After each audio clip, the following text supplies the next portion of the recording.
It started when I was 9. I had always had an active imagination, making up stories to get attention. One time when I was 5 I had been playing outside and I ran in and told my dad that a man had pulled up and asked me to get in his car. This quickly unraveled when my dad pointed out that I had been playing in the fenced-in backyard. Another time when I was 8, I said I had seen a wolf in the woods behind my house. Yeah, I was literally the boy who cried wolf. No, even better, I was the boy who lived in Orlando, Florida, where no wolves were anywhere to be found, who cried wolf. So it was no surprise my parents did not believe me when I started telling them ghost stories. The only thing was, this time, I was not lying. I remember going to the bathroom once, and this figurine my mom had on the back of the toilet slid off the tank and literally hovered off the ground just in my peripheral vision, and then right as I fully looked at it, it dropped. I came running out of the bathroom, pants still around my ankles, screaming the whole way. My mom said I was bored and trying to create excitement. My dad said I was trying to find someone to blame for breaking the figurine. Maybe 2 months later my mom came flying into my room, anger visible on her face. The picture frame on the counter had been knocked over and the head of the little decorative mouse had broken off, and was now gone. She demanded to know when I broke it, and for me to give her back the head. I denied having anything to do with it, so she grounded me indefinitely, saying I would be out of trouble once I gave her back the mouse's head. I was grounded for 2 weeks before she gave up. She was angry, but said she had to hand it to me. I was very stubborn. I laughed, but it was not stubbornness. It was the fact that I really had not done it, and was just as confused as my parents were. Years later, looking back at this event, I know what broke the frame. It was the same thing that knocked over that figurine. Things like this continued for several years. Stuff would randomly go missing, or move from where it had been. It was not always small things, either. I used to sleep with my bed pushed up against the wall. I liked sleeping right in the corner made by my bed and the wall. I remember one morning I woke up and my bed was pulled 2 inches away from the wall. By the time I was 12, I was used to things disappearing. I knew not to stress it, because ultimately they would come back. But then the voice came. I would lie in bed at night and I could hear a voice talking. It sounded like it was coming from behind a window. In fact, at first I thought it was my neighbor sitting on his back porch. Often he sat outside smoking a cigarette, relaxing in the cool night breeze. But when I had heard it every night for a few nights in a row, I finally looked outside and realized there was no one there. I could not locate the source of the voice, and I could not fully make out what it was saying. It was like a low murmur. All I knew was it was only audible from my room. I knew it was crazy, but it sounded like it was coming from within my wall. I would also get the feeling that I was being watched. I could actually feel someone right in my face.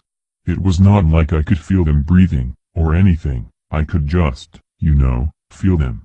I knew they were there, but I could not see them. This went on for years. Another thing was I started craving chocolate. Like, a lot. If I was not a boy, you could chalk it up to having my period or something. But I was a boy. And the cravings also lasted for more than a few days. In fact, could not shake the cravings. One night I was listening to the murmuring. It had gotten louder over time, but that night it was also noticeably clearer, as if the sound was somehow closer. Then all at once, it went silent. Then I heard a thump. Then another. And then one more. It seemed to be coming from under the bed. I know, right? How cliché.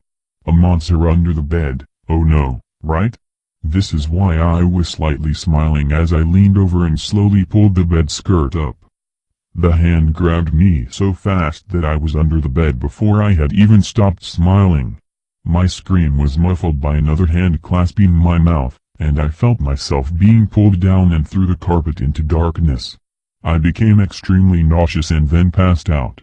I came to incomplete darkness, not even able to see my hand in front of my face.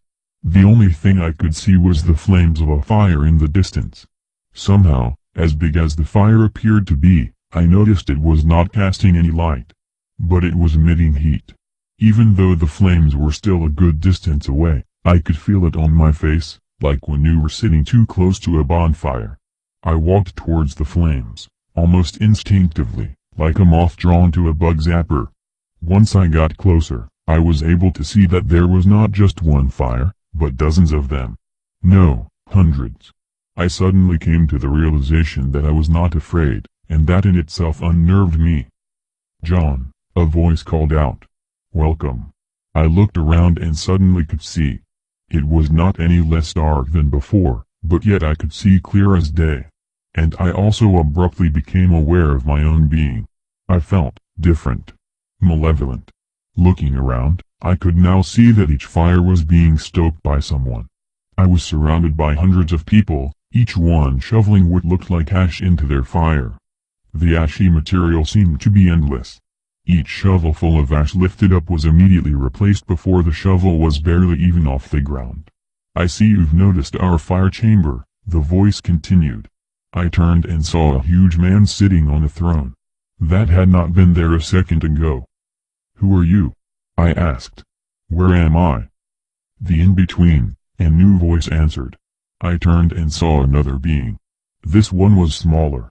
"And he is our king, the king of the in-between." "In-between? In-between what? What is this place?" I continued pressing for answers. I did not want to know the name of the place. I wanted to know what it was. "Have you ever had a bad dream? Or felt afraid for no reason? Have you ever felt watched?" This one got me. "Well, those feelings come from here. We are the embodiment of all things evil. We are not dead, and we are not alive. So what do you want from me? Why am I here?" I asked. "You were to be my replacement." I did not like where this was heading. I once walked above like you. I was young when I first noticed something was weird. I would see shadows with no one there to cast them. I would hear voices with no people around to talk. Things would happen around my house, things I would get blamed for, but did not do. By my teens, I could virtually feel the presence of someone around me. And I started craving chocolate. Really badly. To this day we still do not know why that happens. One night, my closet slid open, as it had been doing for months. I got up to close it, and was pulled inside, through my clothes, through the wall, to this place. I'd been here for 27 years, 27 long, hard years. But after you've been here long enough, after you've done your time, you can begin looking for a replacement. I looked for years, but could not find any openings. I even went back to my old room, but that opening was long since sealed. You see, openings are not attached to locations. They're attached to people. They start as a weak point between the above and the in-between. Then, with careful attention and constant prodding, the weak spot becomes an opening. After years of looking for a weak spot, I stumbled onto you. I immediately went to work. And now, after I show you the ropes, you'll replace me and I'll finally be free to return to the above.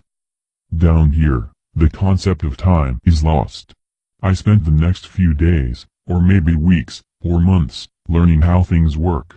The first few years you're here, you do nothing but keep the flames going. You resigned a fire and you have to keep it burning. These fires are the lifeblood of the in-between. After a while you are promoted, for lack of a better word, to Dream Dweller. You are responsible for nightmares. You inhabit the dreams of young and old, and fill them with horrors. The Dream Dwellers work in a room with a big screen in front of us that looks like a giant galaxy. Within this galaxy is the mind of every sleeping person in the world. We choose at random some poor soul, and then fill his slumber with fears. A few more years and you get to be a dark monger. Your job is to cast fear onto people, causing anxiety. You make people nervous, and give them that feeling of unease. That job was almost fun. You know when you have to check your alarm 10 times before finally going to sleep because you are positive it's somehow set to the wrong time? That's a dark monger at work. Or when you are in the shower and feel like you are being watched even though you know you are not. Thank a dark monger for that one, too. Finally, you rank the highest job. You're a Luna. You now have free roam of the above. Well, you are still tied to the in-between, So when you're in the above, obviously it's as a Luna. You are still not alive, you still cannot be seen, or clearly heard. But you can roam freely in the above, moving from place to place, free of the confines of the worldly body you had when you once resided there, all those years ago. All chaos, disorder, or otherwise negative things in the above are caused by people with this job. That man that went crazy and shot everyone he lived with? One of us was whispering in his ear, "Do it. Pick up the gun." The lady who jumps in front of a train? We might as well have pushed her. All insanity is caused by us. All irrational anger, our doing. And we also do small things. You ever forget a word you know that you know? Just cannot think of it, even though it's on the tip of your tongue? That's us. Ever know you heard one thing, then have it turn out to be false, like you know you're supposed to meet up at noon, but then you get there to find out it was really 1 o'clock? And you know they said noon, you just know it, but everyone else says it was always 1 o'clock. Yep, that was us, too. As a Luna, each time you return to the in-between, you almost crave your next time wreaking havoc in the above. Finally, after an eternity down here, they told me I could begin looking for my replacement. It took 4 years before I found a weak spot. It was so faint I hardly noticed it. I began to work it over, using all the tricks I knew. With every deed I do to the opening's host, the opening itself grows stronger, the barricade between our worlds, weaker. I made things disappear all around the house. I caused trouble to no end. Fear weakens the gap between our worlds, loosens the locks keeping the weak spot closed. Sleepless nights when there was no chance of getting even an hour's rest. Homework randomly going missing. Strange voices. The fear slowly taking its toll. It's been 7 years, but I am close. Tonight, I should be fully broken through. Tonight, all of my work will have paid off. So why am I writing this? Well, a part of me has grown accustomed to my new life. I've grown to almost savor the chaos I can cause with just a snap of my fingers. But part of me, the part still left over from when I walked the above as one of you, the part of me that still longs to once again return to the above and be fully alive once more. Part of me knows what I do is wrong. Yes, this is my job, no, more. This is my life. But I still have an awareness of guilt. So I guess you could say this is my attempt to clear my conscience. But this is also more than that. You see, to most of you reading this will just be another scary story. But to one of you, this is my warning. So here we go. You are my replacement. The culmination of all my efforts will be coming together tonight. The weak spot is almost broken through, and I can practically smell the fresh air of the above. Tonight, dear replacement, will be your final night in the above for a very long time. I did not feel right pulling you under without at least giving you a chance.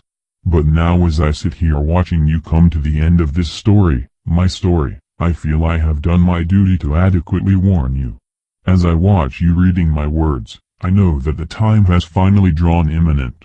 So, how do you know if you're that one unlucky person to whom this is more than just a story?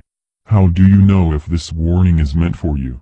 Well, you just have to ask yourself one question. Do you ever crave chocolate?